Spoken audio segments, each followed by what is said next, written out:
अच्छा, मेल और female gamete का फ्यूजन तो हो गया और जाइगोट का फॉर्मेशन हो गया। उसके बाद से वहां पर क्या होता है, चलिए देखते हैं। देखो, यही वो प्लेस है जहां पर जाइगोट का फॉर्मेशन हुआ था, right. Ampulla of the fallopian tube, है ना। Ampulla of the fallopian tube में जाइगोट का फॉर्मेशन हुआ। जाइगोट का फॉर्मेशन हुआ, अब ये सेल डिप्लॉयड सेल हो चुका है, राइट। उसके बाद से क्या होता है कि अच्छा, जिस समय जाइगोट का फॉर्मेशन हुआ रहता है ये डिप्लॉयड सेल तो होता है, लेकिन और भी बहुत सारे फीचर जो फीमेल गैमेट के होते हैं सारे इसके पास होते हैं। जैसे चारों तरफ से कोरोना रेडिएटा अभी भी उसके पास है, अंदर जोना पैलिसिडा वैसे ही है ना। अब इसमें सेल डिवीजन स्टार्ट होगा, और इस सेल डिवीजन जो होगा वो माइटोसिस नहीं होगा, सॉरी माइटोसिस होगा, लेकिन माइटोसिस से थोड़ा सा डिफरेंट। ये होता क्या है, इसको कहते हैं क्लीवेज, राइट। इसमें क्या होता है, जैसे एक हमारे पास फीमेल ये जाइगोट है, जाइगोट से दो सेल बने यहाँ पर सेल डिवीजन के बाद से। ये दोनों सेल जो होते हैं ये बिल्कुल माइटोसिस की तरह सेम नंबर ऑफ क्रोमोजोम होते हैं, इसमें इक्वेशनल डिवीजन होता है। यहाँ पर जाइगोट के पास 46 क्रोमोजोम होता है, इससे जो दो सेल्स बनती है उनके पास भी 46 क्रोमोजोम होता है। तो ये माइटोसिस ही तो है, लेकिन थोड़ा सा अलग कैसे है, चलिए समझते हैं। देखिए, जब माइटोसिस होता है तो जनरली जैसे हमारे पास एक सेल है, राइट। इसमें माइटोसिस हो रहा है, तो सबसे पहले वो G1 फेज में जाती है, फिर एस फेज में जाती है, फिर G2 फेज में जाती है, और फिर prophase, metaphase, anaphase, telophase, cytokinesis, and finally it will divided into two cells. Yes, ऐसा ही होता है ना। इसमें जो G1 फेज होता है और G2 फेज होता है, इसमें साइटोप्लाज्म की सिंथेसिस होती है। यस, इसमें G1 फेज और G2 फेज में क्या होता है, साइटोप्लाज्म की सिंथेसिस होती है। तो साइटोप्लाज्म का अमाउंट डबल हो जाता है, और एस फेज में डीएनए की सिंथेसिस होती है, तो उसमें एस फेज डीएनए डबल हो जाता है। तो साइटोप्लाज्म डबल हो गया, डीएनए मतलब न्यूक्लियस डबल हो गया, तो में इक्वल इक्वल डिवाइड हो गए। लेकिन यहां पर क्या होता है, चूंकि यहां पर सेल डिवीजन तेजी से करना है, तो ये जो G1 फेज है और G2 फेज है ये क्विकली खत्म हो जाता है। एस फेज होता है अच्छी तरह से। उससे क्या होता है कि साइटोप्लाज्म का अमाउंट डबल नहीं होता है, और ये जो दो सेल्स बनते हैं ना, इसमें सेम नंबर ऑफ क्रोमोजोम, ये जो दो सेल्स बनते हैं इनके पास same number of the chromosome होता है पेरेंट्स की तरह, लेकिन ये दोनों सेल्स के अंदर साइटोप्लाज्म का अमाउंट जाइगोट जितना ही होता है। मतलब मान लो कि जाइगोट के अंदर 5 लीटर साइटोप्लाज्म है, तो 5 लीटर साइटोप्लाज्म में ही ये दो सेल्स डिवाइड होकर के हो जाएंगे, राइट। तो इन दोनों सेल्स में कितना कितना साइटोप्लाज्म हुआ, 2.5 लीटर साइटोप्लाज्म हुआ, और इन दोनों सेल्स को हम लोग कहते हैं blastomere. Yes, we call it blastomere. Fine. फिर क्या होता है कि ये जो ब्लास्टोमियर है इन दोनों में से, अच्छा एक बात मैं आपको बताना भूल गया, कि जिस समय मेल गैमेट, हमारा जो मेल गैमेट होता है, मेल गैमेट में मैंने बताया था कि इसका जो मिडिल पीस होता है वहां पर एक स्ट्रक्चर होता है, उसको कहते हैं प्रॉक्सिमल सेंट्रियोल। वो प्रॉक्सिमल सेंट्रियोल ही प्लेन ऑफ डिवीजन डिसाइड करता है यहाँ पर। Yes, plane of division decide करने का काम कौन करता है, प्रॉक्सिमल सेंट्रियोल करता है। अब इन दोनों सेल में से एक सेल जो है डिवाइड, दोनों सेल एक साथ डिवाइड नहीं होते हैं, राइट। दोनों सेल में से एक सेल डिवाइड होगी, और यहां पर जो प्लेन ऑफ डिवीजन होगा वो पहले प्लेन ऑफ डिवीजन के ऊपर परपेंडिकुलर होगा, राइट। इसीलिए कहते हैं कि ह्यूमन में जो सेल डिवीजन होता है वो एसिंक्रोनस सेल डिवीजन होता है। समझिए मैं क्या करना चाह रहा हूँ। एक सेल से दो सेल बने, है ना, एक सेल से दो सेल बने, फाइन। फर्स्ट क्लीवेज हो गया। जो सेकेंड क्लीवेज होगा it will be perpendicular on the first plane of division of first cleavage. दोनों सेल्स एक साथ डिवाइड नहीं करेंगे, 2 to 4 नहीं होगा, 2 to 3 होगा। अगर दोनों सेल एक साथ डिवाइड करती है तब हम इसको कहते हैं सिंक्रोनस सेल डिवीजन। लेकिन यहाँ पर सिंक्रोनस सेल डिवीजन नहीं होता है ह्यूमन में, ह्यूमन में होता है एसिंक्रोनस सेल डिवीजन। ठीक है। अच्छा एक बात और, ह्यूमन में जब ये सेल डिवीजन हो रहा है तो यहाँ पर प्लेन ऑफ डिवीजन जो होता है ना ये पूरे एग को क्रॉस करती है, ठीक है। यहाँ पर plane of division it will cross whole egg, तो इसलिए ह्यूमन में सेल डिवीजन को हम लोग कहते हैं होलोब्लास्टिक सेल डिवीजन। देखिए बड़ी बात है, समझते हैं। देखो ह्यूमन जो होता है ना, ह्यूमन में एग यॉक नहीं होता है, राइट। एग यॉक की जरूरत भी नहीं है, क्योंकि एग यॉक का काम होता है कि उस एग के अंदर जो इम्ब्रियो ग्रो कर रहा है उसको न्यूट्रिशन प्रोवाइड करना। ह्यूमन जो है वो अपने मदर के वुम्ब में ग्रो होता है, और उसके अंदर, excuse me,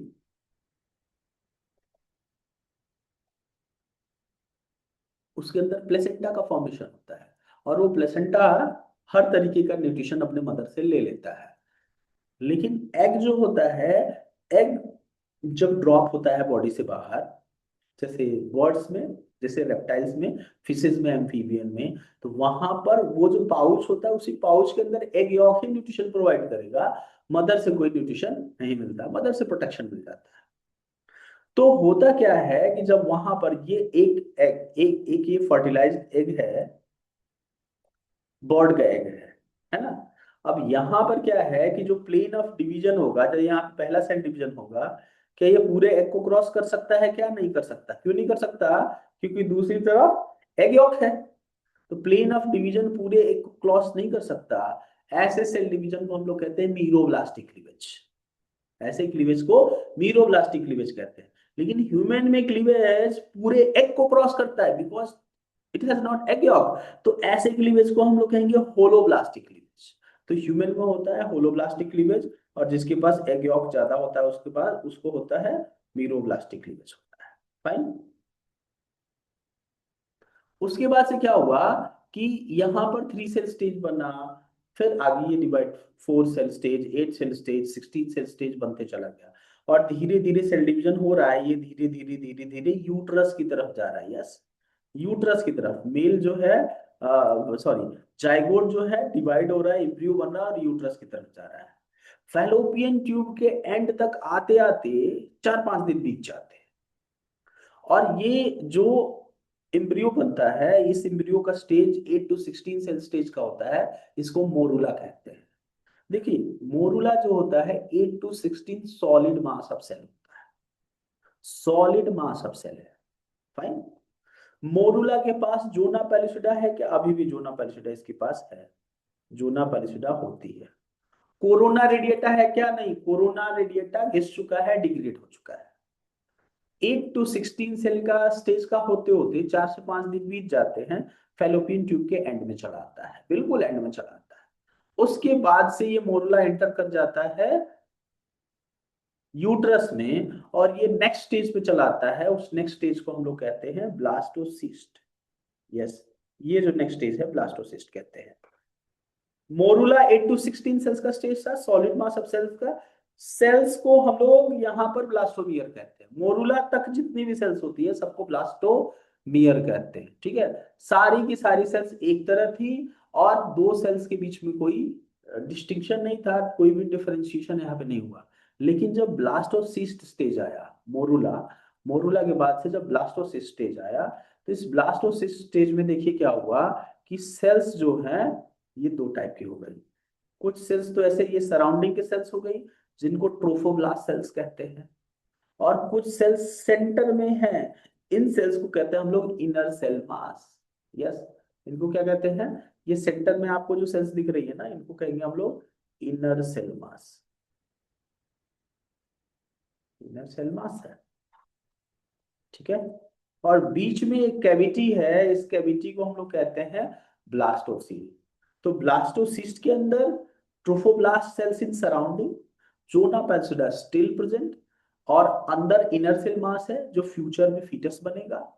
trophoblast sales future में प्लेसेंटा बनेगी, और बीच में जो खाली जगह है इसको ब्लास्टोसील कहते हैं। फाइन। ये ब्लास्टोसिस्ट जो है ना, अब ये ब्लास्टोसिस्ट क्या होता है, ये धीरे धीरे धीरे धीरे जो यूट्रस का इंडोमेट्रियम है उसके अंदर बरी होता है ना। और इसके बरी होने के बाद से यहाँ पे सारी सेल्स चारों तरफ से इसको कवर कर लेती हैं, और इस प्रोसेस को कहते हैं इम्प्लांटेशन। ठीक है। जिस समय इम्प्लांटेशन हो रहा होता है ना स्टूडेंट्स, उस समय ये इनर सेल मास है, इसमें 2 टाइप की सेल्स बन जाती है। नीचे वाली सेल्स जो है इनको कहा जाता है हाइपोब्लास्ट सेल्स, और ऊपर वाली सेल्स ये जो देख रहे हो जिसका मैं न्यूक्लियस बना रहा हूं, इनको कहा जाता है इपीब्लास्ट सेल्स। तो ब्लास्टोसिस्ट जो होता है जिस समय इम्प्लांट हो रहा होता है, जिस समय एंडोमेट्रियम में इंटर हो रहा होता है, उस समय इसकी सेल्स दो टाइप में डिफरेंशिएट हो जाती हैं, इनर सेल मास की, और इस स्टेज को कहते हैं हम लोग बाइलेमिनार स्ट्रक्चर। अच्छा, एक स्टूडेंट मुझसे पूछ रहा था कि सर जुड़वा बच्चा कैसे होता है ना, ट्विन कैसे होते हैं? तो भाई देखो, ट्विन दो टाइप के होते हैं, एक होता है फ्रेटर्नल ट्विन और दूसरा होता है मोनोजाइगोटिक ट्विन। फ्रेटर्नल ट्विन क्या होता है, जैसे मैंने बताया आपको कि ओवरी जो होती है, ह्यूमन के पास दो ओवरी है। एक मान लो कि जनवरी है तो जनवरी में लेफ्ट लेफ्ट ओवरी में, फरवरी में राइट ओवरी में, मार्च में लेफ्ट में, फिर अप्रैल में राइट में, ऐसे फीमेल गैमेट रिलीज होता है। कभी कभी क्या होगा कि दोनों तरफ से फीमेल गैमेट रिलीज होगा। अब मेल गैमेट की तो कोई कमी है नहीं, फर्टिलाइजेशन हो जाएगा और ऐसे ही मोरुला बनेगा, ब्लास्टोसिस्ट बनेगा, ऐसे ही इम्प्लांटेशन होगा। दोनों सक्सेसफुल इम्प्लांटेशन हो गया, दोनों बच्चे बच गए, तो वो हो जाएंगे ट्विन। लेकिन उन ट्विन को फ्रेटर्नल ट्विन कहा जाएगा, वो अलग अलग जाइगोट से बने हुए हैं। लेकिन एक मोनोजाइगोटिक ट्विन भी बनता है, वो कैसे होता है समझते हैं। देखो, जो इम्प्लांटेशन हो रहा है ना, इस अर्ली इम्प्लांटेशन को रोकने के लिए नेचर ने फीमेल गैमेट के चारों तरफ ये जोना पैलिसिडा दिया है, ठीक है।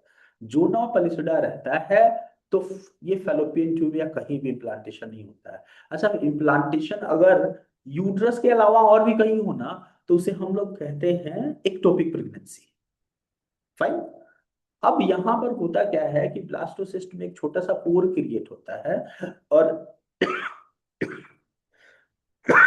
आई मीन ब्लास्टोसिस्ट के जोना, एक्सक्यूज मी, ब्लास्टोसिस्ट के जोना पेलिसिडा में एक छोटा सा पोर क्रिएट होता है, और अंदर से ब्लास्टोसिस्ट निकलता है, बाइलेमिनार स्ट्रक्चर बनता है, और इम्प्लांटेशन हो जाता है। जिस समय जोना पेलिसिडा में पोर क्रिएट होता है और ये ब्लास्टोसिस्ट बाहर निकल रहा होता है, उस समय पॉसिबल है कि मैकेनिकली दो पार्ट में ब्रेक हो जाए, और ये मैकेनिकली दो पार्ट में ब्रेक हो गया और दोनों पार्ट सक्सेसफुली इम्प्लांट हो गए, तो दो बच्चा आएगा। लेकिन ये दोनों बच्चे एक ही जाइगोट से होंगे, इसलिए इसे कहते हैं हम लोग मोनोजाइगोटिक ट्विन। फाइन। तो मैंने आपको बताया मोनोजाइगोटिक ट्विन कैसे बनता है, इम्प्लांटेशन कैसे होता है। इम्प्लांटेशन होते होते 5 to 6 days बीत जाते हैं। फाइन। अब जो इम्ब्रियो है वो तो मदर के womb में चला गया, मदर सॉरी मदर बोल रहा हूं मैं, इंडोमेट्रियम के अंदर चला गया। इंडोमेट्रियम के अंदर जाने के बाद से वहां पर क्या होता है, चलिए हम लोग देखते हैं। देखिए, इंडोमेट्रियम में जो स्टेज जाता है उसको बाइलेमिनार स्ट्रक्चर कहते हैं, राइट। अब ये जो बाइलेमिनार स्ट्रक्चर होता है, इसमें इनर चारों तरफ से ट्रोफोब्लास्ट सेल्स है। यस, लिख दे रहा हूँ, मार्क कर दे रहा हूँ मैं यहाँ पर। ये चारों तरफ से कौन सी सेल्स है, ट्रोफोब्लास्ट सेल्स। अंदर इपीब्लास्ट और हाइपोब्लास्ट बन चुके। फाइन। थोड़ा सा और ग्रो होता है, तो जूम करूं मैं इसको, थोड़ा सा और एम्ब्रियो ग्रो होता है, तो इसमें एक और स्ट्रक्चर बनता है जिसे कहते हैं कोरियोनिक विलाई। ये ट्रोफोब्लास्ट की सेल्स ना थोड़ा सा और बड़ी हो जाती हैं, और ये फोल्ड होकर के फिंगर लाइक स्ट्रक्चर बना देती हैं, और उस फिंगर लाइक स्ट्रक्चर को कहते हैं हम लोग कोरियोनिक विलाई। भाई देखो, ये जो कोरियोनिक विलाई होता है ना, ये कोरियोनिक विलाई, इसका फंक्शन इंटरेस्टिंग है। एक तो ये फिंगर लाइक स्ट्रक्चर बना करके इंडोमेट्रियम में एक जगह एम्ब्रियो को फिक्स कर देता है। दूसरा, ये एक हार्मोन रिलीज करता है जिसका नाम है human chorionic gonadotropin, super important hormone. ये जो ह्यूमन कोरियोनिक गोनाडोट्रोपिन होता है, इट्स ए पेप्टाइड। और इस हार्मोन का काम क्या होता है, देखिए, फर्टिलाइजेशन जो हो रहा होता है ना, फर्टिलाइजेशन जो होता है, फर्टिलाइजेशन हो गया, इम्प्लांटेशन हो गया, अब यहाँ पे प्रेगनेंसी को कंटिन्यू करने के लिए एक बहुत इंपॉर्टेंट हार्मोन चाहिए होता है, और उस हार्मोन का नाम है प्रोजेस्टेरॉन हार्मोन। कौन सा हार्मोन, प्रोजेस्टेरॉन हार्मोन। ये जो प्रोजेस्टेरॉन हार्मोन होता है, ये इंडोमेट्रियम के थिकनेस को मेंटेन करके रखता है। यस, ये एंडोमेट्रियम के थिकनेस को मेंटेन करके रखेगा। और एंडोमेट्रियम के अंदर ही तो फीटस है ना, तो प्रोजेस्ट्रॉन की कंटिन्यूअस सप्लाई चाहिए होती है हमें। ठीक है, पेप्टाइड हार्मोन होता है ये, I mean human chorionic gonadotropin peptide hormone होता है। और ये प्रोजेस्ट्रॉन हार्मोन के सिक्रीशन को एश्योर करता है। कैसे करता है देखते हैं। देखें, जब फर्टिलाइजेशन हुआ होता है ना, तो उस समय फीमेल का जो ओवरी होता है उसमें कॉर्पस ल्यूटियम रहता है।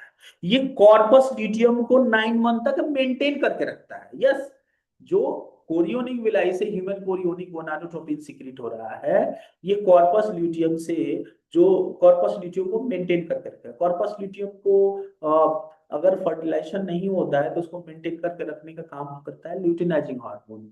ये बिल्कुल ल्यूटिनाइजिंग हार्मोन से मिलता जुलता हार्मोन होता है, और ये कॉर्पस ल्यूटियम को मेंटेन करके रखेगा। खूब सारा प्रोजेस्टेरोन सीक्रेट होगा, खूब सारा प्रोजेस्टेरोन सीक्रेट होगा, एंडोमेट्रियम का थिकनेस मेंटेन रहेगा, और प्रेगनेंसी कंटिन्यू रहेगी। लेकिन एक बात और है यहाँ पर, ये high level of human chorionic gonadotropin ये यूरिन में रिलीज होता है ना। मतलब फर्टिलाइजेशन तो नहीं, इम्प्लांटेशन जिस दिन होता है, इम्प्लांटेशन के दिन से ही इसका लेवल तो काफी ज्यादा हाई हो जाता है। और इसका लेवल जो हाई हो जाता है, उसकी वजह से क्या होता है, ये यूरिन में रिलीज होता है। और उस प्रोसेस को हम लोग कहते हैं, सॉरी, और वो जो यूरिन में ह्यूमन कोरियोनिक गोनाडोट्रोपिन रिलीज हुआ है, उसको डिटेक्ट किया जा सकता है ना। और डिटेक्ट करते हैं, तो उससे हमें प्रेगनेंसी का आइडिया लग जाता है। यूरिन प्रेगनेंसी टेस्ट नाम सुना है आपने? उसमें करते हैं क्या, मार्केट से एक प्लास्टिक का किट लेकर के आते हैं, उसमें 2-3 विंडो होती है, 3 विंडो होती है ना। एक विंडो में आप यूरिन डालो 1 ड्रॉप, और एक रेड कलर की लाइन आ गई तो फीमेल प्रेग्नेंट है, रेड कलर की लाइन नहीं आई तो फिर फीमेल प्रेग्नेंट नहीं है। कैसे पता चलता है वो? तो यही तो मैं बता रहा हूँ, ये जो कोरियोनिक विलाई फर्टिलाइज जो इम्प्लांटेशन के दिन से ही ह्यूमन कोरियोनिक गोनाडोट्रोपिन सीक्रेट करती है, वो ह्यूमन कोरियोनिक गोनाडोट्रोपिन एक तरफ प्रोजेस्टेरोन के सिक्रीशन को एश्योर करवाता है, दूसरी तरफ यूरिन में रिलीज होता है। तो यूरिन से आप उसको डिटेक्ट कर सकते हो ना। तो डिटेक्ट आपने किया, इसका मतलब वहां पे इम्प्लांटेशन हो चुका है। अगर ह्यूमन कोरियोनिक गोनाडोट्रोपिन सिक्रीट हो रहा है यूरिन में, मतलब कोरियोनिक विलाई बन चुकी है, और कोरियोनिक विलाई बन चुकी है, तो फर्टिलाइजेशन हो चुका है। यहां तक समझ पा रहे हैं आप? फर्टिलाइजेशन हो चुका है, इम्प्लांटेशन हो चुका है। थर्ड कोरियोनिक विलाई का बहुत इंपॉर्टेंट फंक्शन होता है, ये न्यूट्रिएंट एब्जॉर्ब करता है। यस, ये एंडोमेट्रियम से न्यूट्रिएंट एब्जॉर्ब करके ये ग्रोइंग एम्ब्रियो को सप्लाई करने का काम करता है। अब आगे देखते हैं फर्टिलाइजेशन में क्या हुआ। फर्टिलाइजेशन में आगे क्या होता है, बहुत इंटरेस्टिंग है, इसे हम देखते हैं एक एक करके। बाइलेमिनार स्ट्रक्चर जो है उसका इम्प्लांटेशन हो गया, है ना। उसके बाद से उसके बाद से क्या होता है कि यहाँ पे एक गजब की चीज होती है। एक तरफ कोरियोनिक विलाई ग्रो हो रहा है, दूसरी तरफ क्या होता है कि हमारा एम्ब्रियो ग्रो हो रहा है, इपीब्लास्ट और हाइपोब्लास्ट ग्रो हो रहे हैं, right?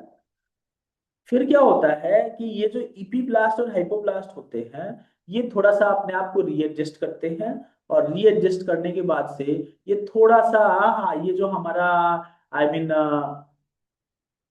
ट्रोफोब्लास्ट लेयर होता है, इस ट्रोफोब्लास्ट लेयर से दूर चले जाते हैं, और दूर जा करके ये एक कैविटी जैसा बनाते हैं। That cavity is called amniotic cavity. इस एमनियोटिक कैविटी के रूफ पर एमनियोजेनिक सेल्स बनती है, और ये एमनियोजेनिक सेल्स सिक्रीट करती है amniotic fluid. Yes, they secrete amniotic fluid. Amniogenic sales को एमनियोटिक एमनियोटिक मेम्ब्रेन भी कहते हैं, and they secrete amniotic fluid. एक बार और बता रहा हूं, समझिए। देखो हुआ क्या कि बाइलेमिनार स्ट्रक्चर से थोड़ा सा आगे प्रोसेस हुआ, ये इपीब्लास्ट और हाइपोब्लास्ट ने अपने आप को रीएडजस्ट किया, ये थोड़ा सा दूर गए, थोड़ा सा दूर जा करके इन्होंने एक कैविटी बना लिया। इस कैविटी को कहते हैं एमनियोटिक कैविटी। इस कैविटी क्या कहते हैं हम लोग, एमनियोटिक कैविटी। और इस एमनियोटिक कैविटी के अंदर एक फ्लूइड होता है, उसको कहते हैं amniotic fluid, that will be secreted by amniogenic cells present on the roof of amniotic cavity. और वो जो एमनियोटिक फ्लूइड होता है ना, वो शॉक एब्जॉर्बर का काम करता है। ये जो एम्ब्रियो एपिब्लास्ट और हाइपोब्लास्ट ग्रो हो रहा है ना, इनको ड्राई होने से बचाता है। तो एक तो हमने देखा एमनियोटिक मेम्ब्रेन जो बना है एमनियोजेनिक सेल से, जो एमनियोटिक फ्लूइड सीक्रेट करता है। दूसरा जो मेम्ब्रेन होता है कोरियोनिक मेम्ब्रेन, जो कोरियोनिक विलाई बनाता है। यहाँ पर एम्ब्रियो के चारों तरफ एक और मेम्ब्रेन बनता है, उसको कहते हैं यॉर्क सैक। यॉर्क सैक जो होता है, yolk sac red blood cells का फॉर्मेशन करवाता है। हीमेटोपोइसिस यॉर्क सैक सैक में ही स्टार्ट होता है। यस। तो हमने डिस्कस किया अभी कि जो ये इपीब्लास्ट हाइपोब्लास्ट एम्ब्रियो ग्रो हो रहा है, इसके चारों तरफ एमनियन, कोरियन, एलेंटॉयस और यॉर्क से 4 लेयर बनती है। जो एलेंटॉयस होता है, ये मेटाबॉलिक वेस्ट को स्टोर करने का काम करता है। भाई देखो, इन चारों का फंक्शन हमें डिटेल में नहीं पढ़ना है। फाइन। उसके बाद से चलिए हम आगे चलते हैं। अब फर्टिलाइजेशन हो गया, फर्टिलाइजेशन के बाद से लगभग 15 डेज बीत चुका है। 15 डेज के बाद से अगर आप इम्ब्रियो को बाहर से देखोगे तो ऐसे बिल्कुल दिखेगा। ये जो इम्ब्रियो है, इस इम्ब्रियो के दो एंड है। एक है क्रेनियल एंड, क्रेनियल एंड से फ्यूचर में हेड डेवलप होगा। और दूसरा एंड है कॉर्डल एंड, जिससे फ्यूचर में एनस डेवलप होगा। मैंने क्या किया कि एक शार्प नाइफ लिया और शार्प नाइफ लेकर के इसको ऐसे कट कर दिया, ठीक है। और फिर दूसरा कट ऐसे लगा दिया, है ना। और ये कट लगाने के बाद से, ये दोनों कट हमने लगा दिया, और ये कट लगाने के बाद से हमने इसे डिटेल में देखा।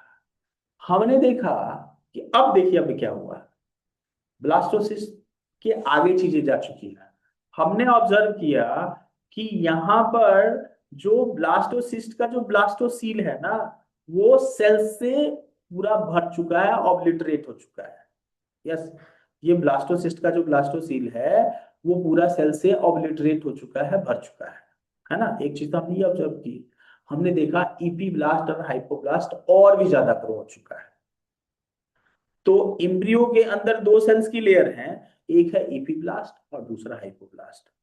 उसके बाद से हमने देखा कि जो इपीब्लास्ट की सेल्स हैं, इपीब्लास्ट की सेल्स में मूवमेंट हो रहा है। हाँ, मूवमेंट हो रहा है, सेल्स में मूवमेंट हो रहा है, सेल्स में अलग अलग टाइप का माइग्रेशन हो रहा है। वो क्या हो रहा है समझिए। देखिए हुआ क्या कि ये जो इपीब्लास्ट है, इस इपीब्लास्ट की सेल्स में क्या हुआ कि एक डिप्रेशन की तरह क्रिएट हुआ। उस डिप्रेशन को हम लोग कहते हैं प्रिमिटिव स्ट्रीक। यस। उस डिप्रेशन को क्या कहते हैं हम लोग? प्रिमिटिव स्ट्रीक कहते हैं। और ये जो प्रिमिटिव स्ट्रीक है, इसके अंदर चारों तरफ से इपीब्लास्ट की सेल्स ने माइग्रेट किया, और माइग्रेट करके वो प्रिमिटिव स्ट्रीक के अंदर चले गए। इपीब्लास्ट की सेल्स को होल्ड करके रखने के लिए उनके बीच में एक प्रोटीन होता है, क्लैडेरिन प्रोटीन। वो क्लैडेरिन प्रोटीन ब्रेक हो गया, इपीब्लास्ट की सेल्स आजाद हो गई, वो माइग्रेट करने लगी। माइग्रेट करके वो जो एक डिप्रेशन बना था प्रिमिटिव स्ट्रीक, उसके अंदर जाकर वो जंप करने लगी, ठीक है। उसके अंदर जाकर के जंप किया। अब ये जो इपीब्लास्ट की सेल्स में जो मूवमेंट होता है ना, इस मूवमेंट को कहते हैं मॉर्फोजेनेटिक मूवमेंट कहते हैं। मॉर्फोजेनेटिक मूवमेंट भाई कई टाइप का होता है, जैसे इपीब्लाई, इम्बलाई, इन्वेजिनेशन, डिलेमिनेशन, अलग अलग टाइप का मॉर्फोजेनेटिक मूवमेंट होता है। इस वीडियो में हम मॉर्फोजेनेटिक मूवमेंट को नहीं देखेंगे। लेकिन इपीब्लास्ट की सेल्स ने माइग्रेट किया, और माइग्रेट करके धीरे धीरे वो प्रिमिटिव स्ट्रीक के अंदर गई। और अंदर जाकर के इन्होंने क्या किया, इपीब्लास्ट की सेल्स ने धीरे धीरे जो हमारा हाइपोब्लास्ट है, हाइपोब्लास्ट की सेल्स को रिप्लेस कर दिया। और रिप्लेस करके इन्होंने फर्स्ट जर्मिनल लेयर बनाया, और उस फर्स्ट जर्मिनल लेयर को हम लोग कहते हैं एंडोडर्म। फिर से बता रहा हूं, इपीब्लास्ट की सेल्स माइग्रेट करती हैं, प्रिमिटिव स्ट्रीक के अंदर जाती हैं, प्रिमिटिव स्ट्रीक के अंदर जाकर के, और वहां पर इंडोडर्म जो होता है, वो सॉरी हाइपोब्लास्ट होता है, उसको रिप्लेस करती है। और रिप्लेस करके फर्स्ट जर्मिनल लेयर बनाती है, उसको इंडोडर्म कहते हैं। फाइन। उसके बाद से क्या होता है कि इपीब्लास्ट सेल्स का मूवमेंट जो होता है वो कंटिन्यू रहता है। ओके। और ये धीरे धीरे मतलब प्रिमिटिव स्टिक में स्टिल दे आर मूविंग, और ये धीरे धीरे इंडोडर्म के ऊपर एक और जर्मिनल लेयर बना देती है जिसको कहते हैं मीसोडर्म, है ना। मीसोडर्म इन्होंने बना दिया, मीसोडर्म बन गया। उसके बाद से जो रिमेनिंग सेल्स ऑफ इपीब्लास्ट है उन्होंने बना दिया इक्टोडर्म। मतलब इपीब्लास्ट की सेल्स ने ही इंडोडर्म बनाया पहले, उसके बाद से इपीब्लास्ट की सेल्स ने ही मीजोडर्म बनाया, और उसके बाद से इपीब्लास्ट की सेल्स ने इक्टोडर्म बनाया। तीनों जर्मिनल लेयर इन्होंने बना दिया, राइट। सोर्स क्या है इन सारे जर्मिनल लेयर्स का? तो इन सारे जर्मिनल लेयर्स का सोर्स जो है वो है epiblast cells. Ectoderm, mesoderm, endoderm तीनों इसी से बनता है, और ये तीनों लेयर से ही पूरी बॉडी बनती है। जैसे मैं एक एग्जांपल दे रहा हूँ, जो हमारा इक्टोडर्म है, इक्टोडर्म से हमारा ब्रेन बनता है, हमारा स्पाइनल कॉर्ड बनता है, हमारा नर्व्स बनते हैं, एपिडर्मिस ऑफ स्किन बनता है, रेटिना ऑफ आई बनता है, पिट्यूटरी ग्लैंड बनता है, एडिनल मेडुला बनता है। मीजोडर्म जो होता है, मीजोडर्म से बोन बनते हैं, कार्टिलेज बनते हैं, मसल्स बनते हैं, ब्लड बनता है, लिम्फ बनता है ना। और इंडोडर्म से इंटरनल ऑर्गन्स बनते हैं, जैसे हमारा गैस्ट्रोइंटेस्टिनल ट्रैक्ट बनता है, जैसे हमारा लाइक लीवर बनता है, जैसे हमारा पैंक्रियाज बनता है।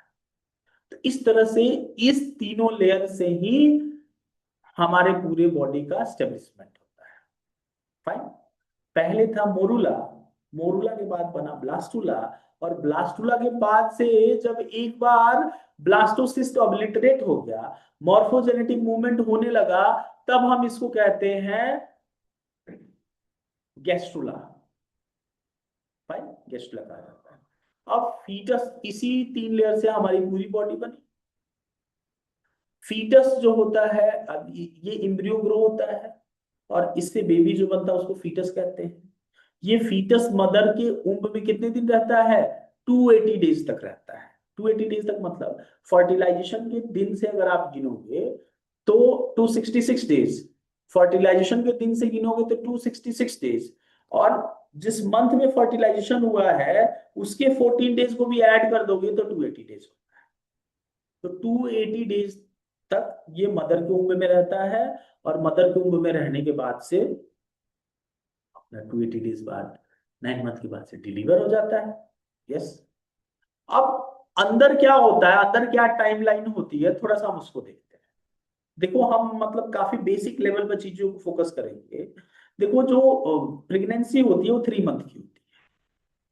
उस 3 मंथ को हम लोग क्या करते हैं, 3 3 मंथ, सॉरी 9 मंथ की होती है प्रेगनेंसी, उसको 3 3 मंथ के 3 ट्राइमेस्टर में डिवाइड कर देते हैं। 9 मंथ की प्रेगनेंसी में फर्स्ट 3 मंथ को फर्स्ट ट्राइमेस्टर कहते हैं, सेकेंड 3 मंथ को सेकेंड ट्राइमेस्टर कहते हैं, थर्ड 3 मंथ को थर्ड ट्राइमेस्टर कहते हैं।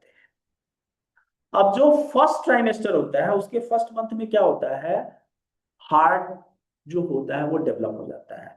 हार्ट बीट जो है बेली पर, जो मदर होती है उसके बेली पर डॉक्टर स्टेथोस्कोप रख करके सुन सकता है। ठीक है। सेकेंड मंथ में क्या होते हैं कि फीटस जो होते हैं वो लिम्ब और डिजिट्स उसके अपीयर होने लगते हैं, है ना। हाथ पैर, फिंगर्स जो होती हैं वो दिखने लगते हैं। जो थर्ड मंथ होता है, थर्ड मंथ तक तो most of the major organ develop हो जाते हैं। यस। थर्ड मंथ में क्या होगा, जितने भी उसके मेजर ऑर्गन होंगे सारे डेवलप हो जाएंगे। एक्सटर्नल जेनाइटिलिया, जैसे मेल है, मेल में पेनिस, और फीमेल जो है फीमेल में वेजाइना, वो दिखने लगता है, थर्ड मंथ में दिखने लगता है। समझ पा रहे हैं आप लोग? वो चीज दिखने लगती है। जो सेकेंड ट्राइमेस्टर होता है, सेकेंड ट्राइमेस्टर होता है, सेकेंड ट्राइमेस्टर में आने के बाद से जो फिफ्थ मंथ होता है, फिफ्थ मंथ में बच्चे के बॉडी में मूवमेंट स्टार्ट हो जाता है। यस।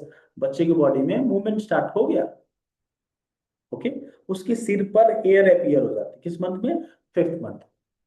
बच्चा जब सिक्स मंथ में आता है तो उसके पूरे बॉडी में हेयर अपीयर हो जाएंगे चारों तरफ, आई लीड सेपरेट हो जाएगा, आई लीड सेपरेट हो जाएगा, आई लैशेज विल अपीयर, और बेबी ग्रो करेगा। 9 मंथ तक फीटस रहेगा मदर के बॉडी में, थर्ड ट्राइमेस्टर में ग्रो करेगा अच्छी तरह से, और फिर वो डिलीवर हो जाएगा।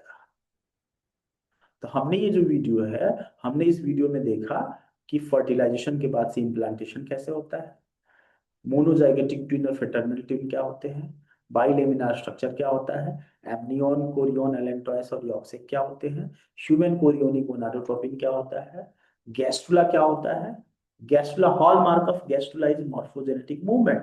जो इपीब्लास्ट की सेल्स में जो मूवमेंट होने लगा ना, वो इंडिकेट कर रहा है कि नेक्स्ट स्टेज ऑफ गैस्ट्रुला आ चुका है।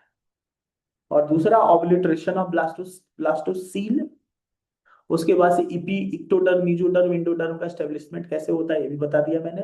पहले इंडोडर्म बनता है, फिर मीसोडर्म बनता है, फिर इक्टोडर्म बनता है। फीटस मदर के womb में 280 डेज तक रहता है, आई मीन 266 डेज तक रहता है। And if will count 14 days of that menstrual cycle then it will be 280 days. और इन्हीं थ्री लेयर से पूरी बॉडी बनती है। फर्स्ट ट्राइमेस्टर में क्या होता है बता दिया आपको, सेकेंड ट्राइमेस्टर में क्या होता है बता दिया आपको, थर्ड ट्राइमेस्टर में बॉडी ग्रो होती है, और फिर फाइनली बेबी डिलीवर होता है। अब नेक्स्ट वीडियो जो है, नेक्स्ट वीडियो में हम लोग देखेंगे डिटेल में कि प्लेसेंटा क्या होता है और वो मदर से न्यूट्रिशन कैसे लेता है।